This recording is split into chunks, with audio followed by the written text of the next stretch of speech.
COVID-19. I mean, are you for real?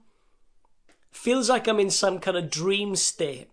I'm just waiting for someone to call fake news on this global outbreak. Feels like I fell asleep halfway through a Tarantino flick and woke up to Hot Shaun of the Dead Fuzz courtesy of Nick, Frost and Peg. But instead we can't have a nice cold pint down the Winchester and wait for all this to blow over, because we've missed last orders. They're pulling down the shutters. The pubs are getting closed because everyone's indoors, unless they're masked up, leaving homes for empty stores just to stockpile up with toilet rolls. Are we for real? Is this really happening? That's what I'd say to the stranger in the street if we weren't social distancing. Is this what you're witnessing? Are you getting it too? Feels like a Charlie Brooker Black Mirror ep come true. COVID-19, I mean, the world's just not seen anything like you.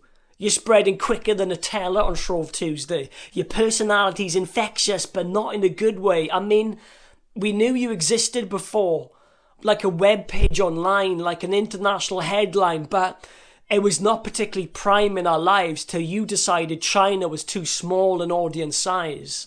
You wanted a bigger stage. You wanted a captive audience, and now you're on our doorstep too. Let's face it, Brexit means Brexit to you.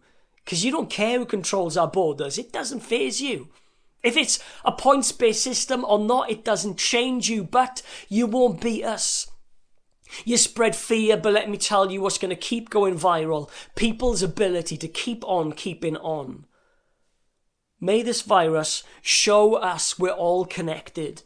As we isolate, may we remember we're not islands, but connected continents and communities. As we shut doors, lock doors, and only open up the windows. As we acclimatise and sanitise, may we realise that we're all next door neighbours.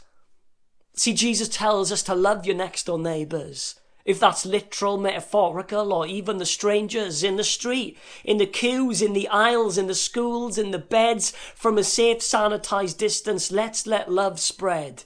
And all the ness, faithfulness, kindness, gentleness, and goodness, gracious me, don't we all need it right now? So spread cleanliness and loveliness wherever you see loneliness. Post in patience, not perpetual panic. So before you upload another empty supermarket shelf selfie, maybe plan a hope-filtered social pic carefully, where your high resolutions bring hope-filled solutions, not add into mass hysteria confusions. May you ploy to proper deploy joy, like a family in lockdown putting on an indoor roller skate Olympics. Like a digital dance-off with the grandkids makes an isolated grand giggle in hysterics. Or the best mates that do Skype dates with a virtual Chardonnay wine clink. Or the old school brain tease board games that really make you think. And to the frontliners, to the NHS directors, to the emergency protectors and the still on the clockers. To the educators and business bailers, to the care workers and the at-risk at-home stayers, to the medical advisors and the government guiders, to frontliners on the front line. May you know that you are in our prayer times.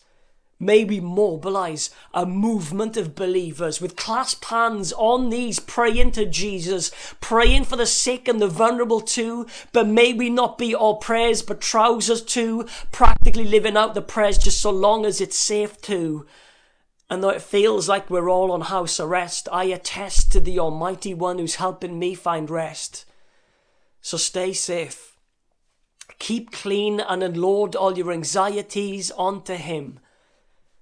In the midst of this crisis, may we remember who Christ is.